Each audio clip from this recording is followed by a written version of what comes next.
Friday, January 21st at 8 p.m. at the Keswick Theatre in Glenside, Hyprov, the interactive show that combines improv and hypnosis, will take the stage. The two stars of the show are master hypnotist Assad Mekki and master improv artist Colin Mochrie. We had a chance to talk with Colin ahead of his performance next week.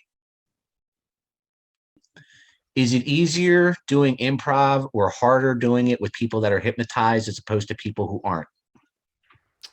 Hmm. Um, I feel I should have thought of this answer before. I mean, in some ways, it's easier, of course, with people I know because I know them. Like all the guys from Whose Line I've worked with for, over 20 years. So there Mhm. is that immediate trust. When I'm working with people I don't know and who are in a hypnotic state, um, I have to immediately trust them and expect everything is going to work out. And usually it does. I mean, what I love about working with improvisers who are hypnotized is they just go along with you. It's not like, when you're starting out with new improvisers, they always try to get their ideas out and push the scene and maybe not listen to you. These guys are like pure improvisers. They just accept whatever Assad and I put out there and go with it. So it makes it a lot of fun. So it's almost like they're clay, like you just mold them. Almost. But clay that will try to mold you back every once in a while. Okay. All right. That's a good way to put it. I understand it now better. Um, One thing I wanted to know is I saw in another interview that you guys said that you never actually practiced. You just kind of went on stage and did it. Yeah. Is that, I mean, you didn't have any, I mean, I'm sure there were contingencies or something in place. No, if we were smart, maybe that would have been a thing we would have thought of. And in fact, before our very first show in front of the audience, I said to Assad, "Hey, Assad, if I ask them to do this, will they do it?" And he said, "I don't know. Um, you know, it depends on the subject. Some subjects, absolutely, they'll do it right away. Some may be a little slower. They actually seem kind of stoned. So I thought, that's something I should have asked like in the first little week. But it certainly made it exciting because neither one of us knew if it was going to work. I mean, we each felt confident in our own field of expertise, but the bringing of them together, we just weren't sure whether it was going to happen. And it's been really eye-opening and a lot of fun. I thought it's totally different from what I thought it was going to be. I thought it would be me having to direct five chickens, trying to get Mhm. scenes going. But no, it's like working with improvisers where they're giving me things, they're taking the things I give them. It's like we become a real improv troupe. That's interesting. Do you ever find anybody who does it so well that you're like, maybe this person could join me one day sometime? Yeah, every night we find a star. There's someone who the audience immediately falls in love with and gets excited when they come up to do a scene. And the range of people we've had, like there was like an 80-year-old, there was a technician from the Mayo Clinic who was amazing. There was this one young woman who I always talk to people afterwards to sort of get an idea of what their experiences were.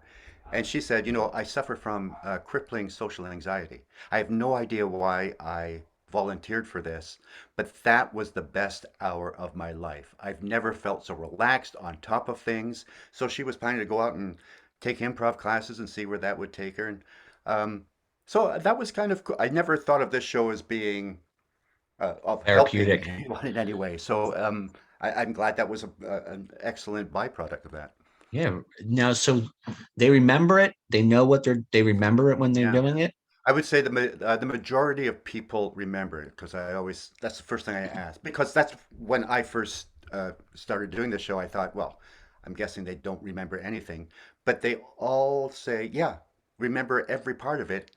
It's just everything you and Assad said sounded like such a great idea. It seems silly not to go along with it. So, yeah, it's amazing.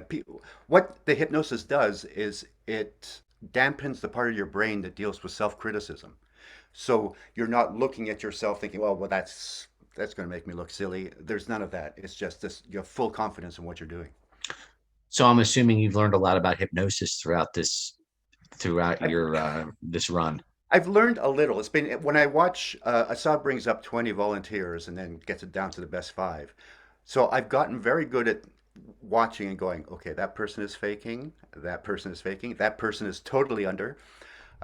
And you can always tell the people who because Assad leads them through little exercises before he starts to whittle them down. And the people who do more than he says or asks them to do, those are the people who aren't under. There's a part where he has them drive a car, and the people who are doing big steering wheels and going nuts, waving to bystanders, those are the ones who will never get picked. Right, because I wonder if they know they're faking in some Oh, respects. that's a good question. I don't know. Yeah, because I mean, back in college, we messed around with hypnosis once in a while. We had a guy on the floor that we thought could do it, and occasionally it would look like he did it, but we would never know if the person he was doing it to was, then that's the difference between a professional hypnotist and someone who's learning it out of a book. The professional will know. I mean, Yeah, we never, I know Assad is looking for actual physiological changes. The right. skin apparently becomes smoother, the eyes water, and the pupils dilate. Or it's just obviously he works much harder in this show than I do, because he's become a doctor, picking up all these little telltale signs. So um, yeah, and even we were doing one show in London, and after the show, I was talking to this guy. He said, I really wasn't hypnotized, but I didn't want to ruin the show, so I just went along with it. I went, oh, because when you were kissing me in the proposal scene, you really seemed into it. And he went, what? I went, yeah, yeah, you were hypnotized. I'm sorry. That's that's funny. Um, that's really, excuse me. No, Um, it's has amazing. uh has he ever tried hypnotizing you? No, and you know what? It's something I feel I should get him to do. Uh, and I sometimes I think he actually hypnotized me in our first meeting, and that's why I'm doing this show. Because I didn't really think it out. I just went with it. So yeah, that's something we should get going. And then I'm just worried he'll snap his fingers one day and you just won't want to do it anymore. Oh God, wouldn't that be horrible? No, that'll never. I think I'll overpower the hypnotic suggestion I because would, you don't do anything that you wouldn't do in real life. So I don't think I would stop improvising. that's what I've heard.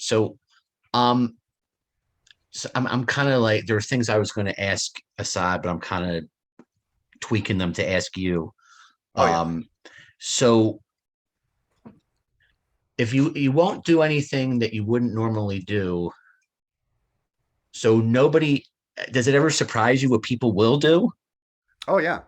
Um, I mean, people, how I understand it, people won't go against their morals or ethics or anything like that.